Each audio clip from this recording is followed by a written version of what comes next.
And right now, Governor Andrew Cuomo is in Albany calling for new legislation on hate crimes. Let's listen in. But our governor says, let's fix the law and let's make a new one. I've never been more proud to work for someone who not only through words but through actions has made New York a fairer state for all. Ladies and gentlemen, please join me in welcoming the 56th governor of the state of New York, Andrew Cuomo.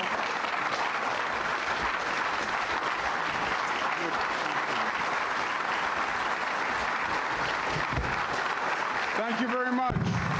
Thank you. Thank you all very much. Good afternoon. First, thank you very much to the Bar Association for having us and your hospitality and your courtesy. Let's give them a big round of applause. To all my colleagues who are here from the state level and from the federal level, all the legal advocates, all the community advocates, thank you all very much for being here. You'll hear from Congressman Hakeem Jeffries, who we are so excited about the work he's doing and how he has been representing the state and the nation. Congressman Hakeem Jeffries. You're going to hear from Speaker Corey Johnson, who has been at the forefront of this issue, and we're honored to have him, Speaker Corey Johnson. And Malcolm Homeline, who's the Executive Vice Chair of the Conference of Presidents of Major American Jewish Organizations. Malcolm has been the champion and the leader and the sage, wise counsel on issues like this as long as I can remember, and we're honored to have him. Malcolm Homeline. To Rosanna Rosado, who is a great Secretary of State, I would say you were the best Secretary of State in history. The problem there is my father was Secretary of State. And if I were to say that, my mother would be upset, a bolt of lightning would come down right now, and it would be all over. But you are an extraordinary, extraordinary Secretary of State. We're honored to have you, Rosanna Rosado.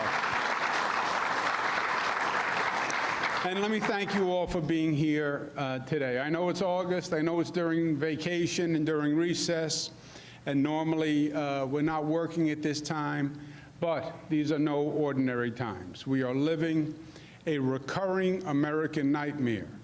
The 22 mostly Latino victims in El Paso are the most recent innocents to fall victim to the scourge of hate. The devastation of these continuing horrific events leaves us literally grasping for words. Why? Because there are no words. And politicians' expressions, offering thoughts and prayers, are now almost insulting when they should be taking action and passing laws. When we look back at this era, we will see that this has been one of the most polarizing and divisive in our history.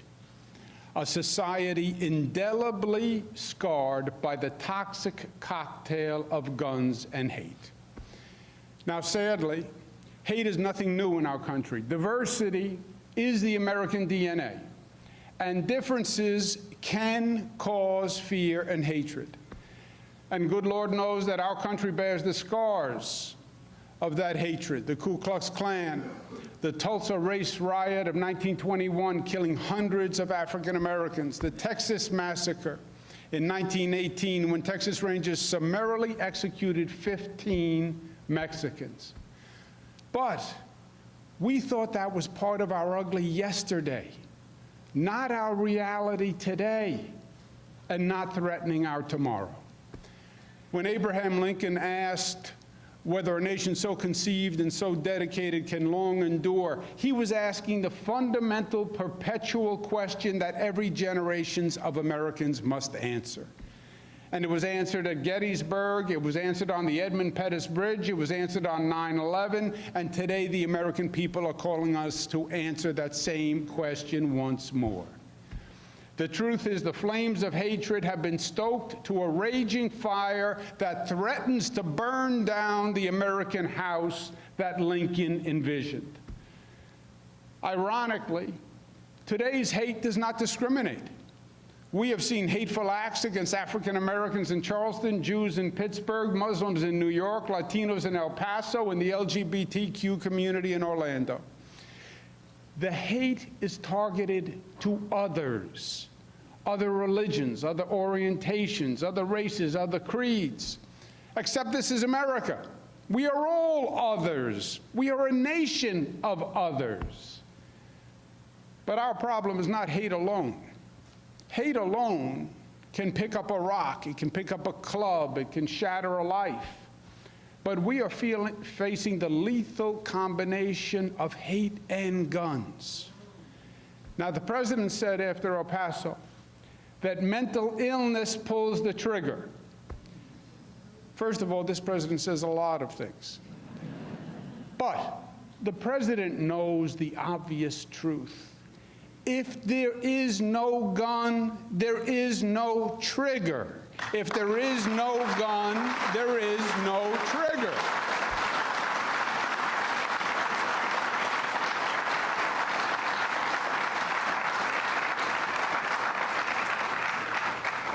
The president's partisan political self-interest has trumped his responsibility to protect the public.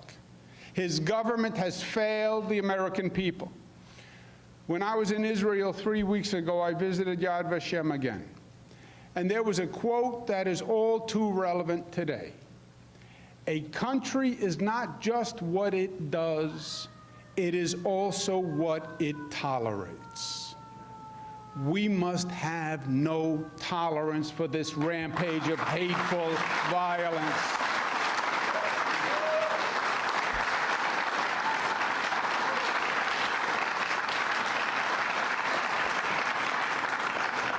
So if the federal government won't act, or if the federal government can't act, New York State will. And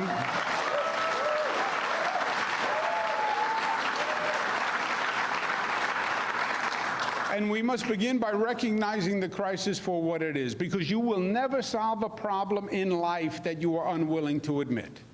And today, New York State truly acknowledges the ugly truth that we have an enemy within, an American cancer where one cell in the body politic attacks the other cells in the body. It spreads in the hidden corners of the internet and from the highest positions in the land. And it infects sick and hate-filled hearts. This new violent epidemic is hate-fueled American-on-American terrorism. We still treat terrorism as an act committed by foreigners. It is, but that is only part of it. It is now a two-front war on terrorism. It is fed by hate, but hate from abroad and hate right here at home. White supremacists, anti-Semites, anti-LGBTQ, white nationalists. These are Americans committing mass hate crimes against other Americans, and it should be recognized for what it is: domestic terrorism.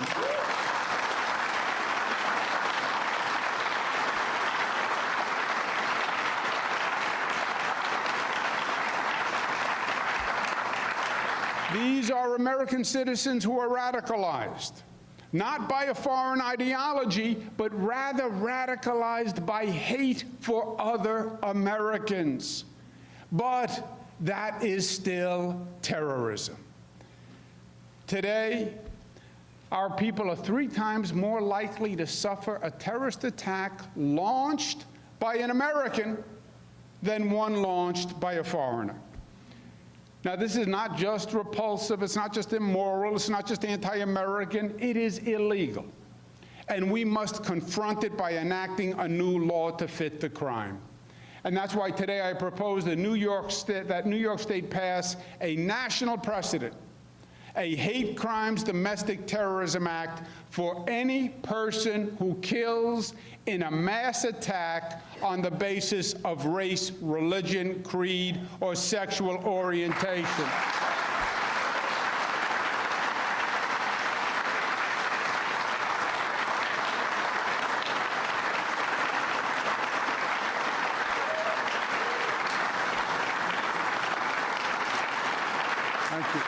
Thank you.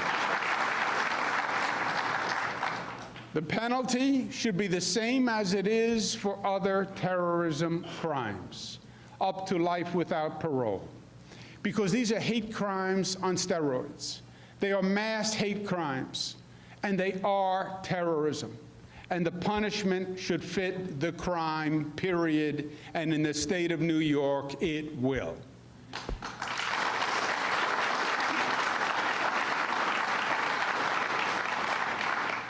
Now, as we address the cancer of hate, we must also address the instrumentality of the hate.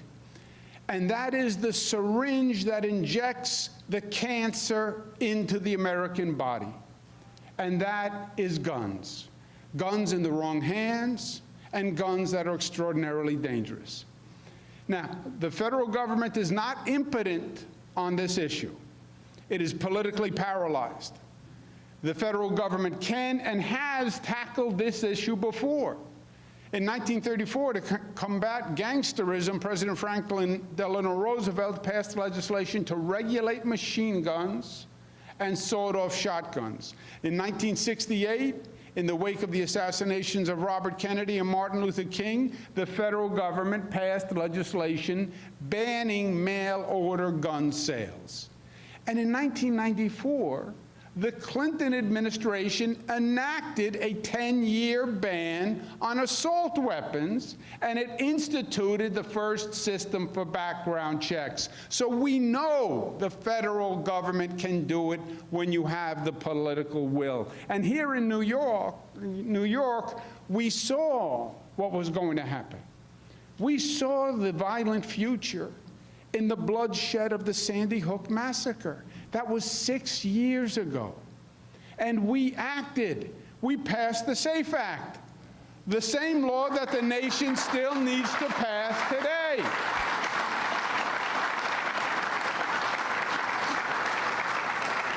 It is the same law the nation should pass today. Ban assault weapons, high-capacity magazines, and universal background checks. Close all those loopholes. The SAFE Act was 6 years ago, before another 2,458 Americans were killed, and before another 9,000 were wounded.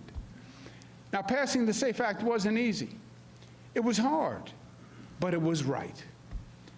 And also, it showed that all the NRA's fear-mongering was false. There was no slippery slope. No one's gun was taken. In 6 years, no one has ever complained to me that they have been denied a gun that they were legally entitled to own. The SAFE Act shows that you can do this, and you can do it intelligently, and you can protect people from dangerous weapons and still respect legal gun owners' rights. Now, people ask today if El Paso is a tipping point. Is El Paso a moment of change? I say there is no magical moment that creates change. Leadership creates the change. The SAFE Act didn't just happen. The New York legislature had to choose between the gun lobby and public safety.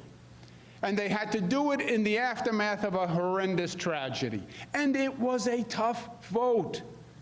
But the New York State legislature stood up, they took that courageous vote, and they passed it, and they did it on a bipartisan basis.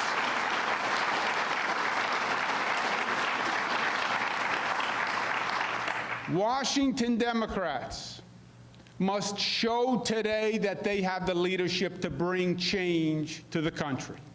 They must expose this president and the Republican senators as the political cowards they are and the lackeys for the gun industry that they serve.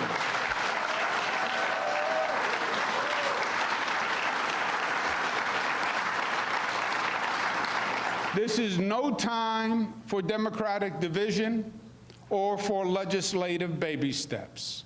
Members of the Senate, Congress, and every Democratic presidential candidate should put aside their own personal politics, stand up to the gun lobby, and offer a strong, unified, comprehensive gun proposal to end the carnage once and for all.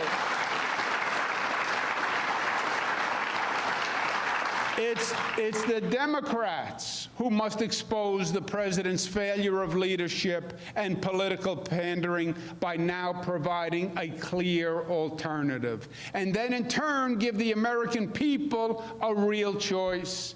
And they will make the right decision because they want common sense gun reform. We just need to make the political establishment follow the people rather than the people following the political establishment.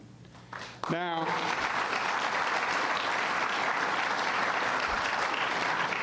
my friends, we know that New York State is at her best when she leads the nation through troubled times. And we do it by reminding Americans what America really means. We lead by example, by what we do, by passing the best gun law in the nation, and now by proposing a new terrorism law to combat our new American terrorists. This is going to be the first law of its kind in the nation.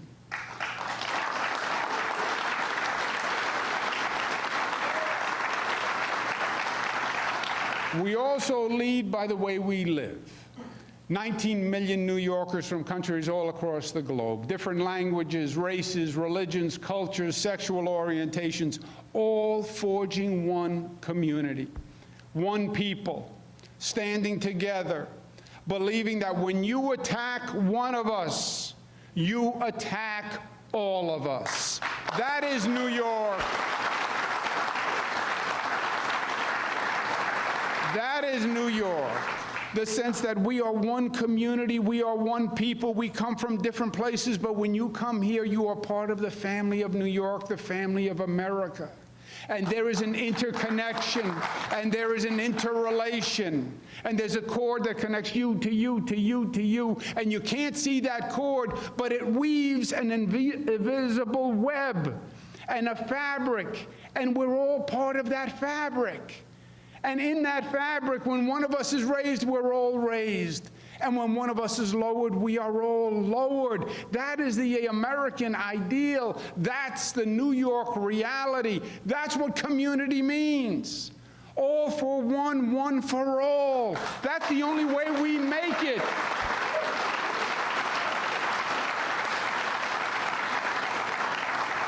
That what happens to you happens to me. And that we will stand together when any of us are attacked.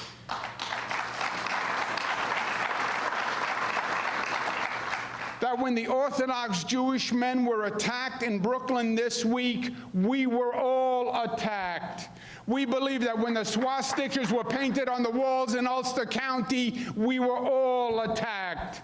When the LGBTQ bar in Harlem was attacked, we were all attacked. When the Hindu priest was beaten in Floral Park last month, we were all attacked. That when the imam in Queens was killed, we were all attacked. That when the shots were fired in El Paso, they were fired at all of us. That is New York, and it is that simple and it is that profound. And Mr. President, if you want to lead this nation, then learn the three words that founded this nation. E pluribus unum, out of many, one. Mr. President,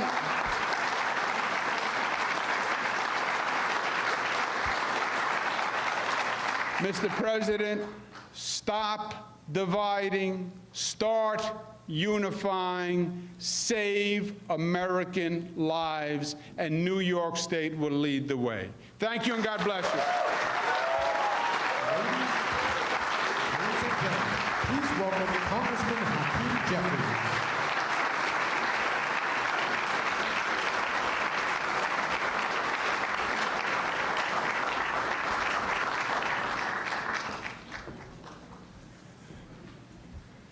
Good afternoon. Let me first just thank Governor Cuomo for his tremendous leadership and once again bending the arc of the moral universe in the right direction. We appreciate you, Governor. Let me also congratulate the governor, as well as the members of the state legislature, on an incredibly productive and monumental legislative. All right, we were just listening in on Governor Cuomo in Albany calling for federal lawmakers to pass stricter gun laws and legislation to combat hate crimes and mass shootings. We'll have your local weather and top stories after the break. We'll continue to bring you updates on this story right here on CBSN New York and CBSNewYork.com. You're streaming CBSN New York. We'll be right back.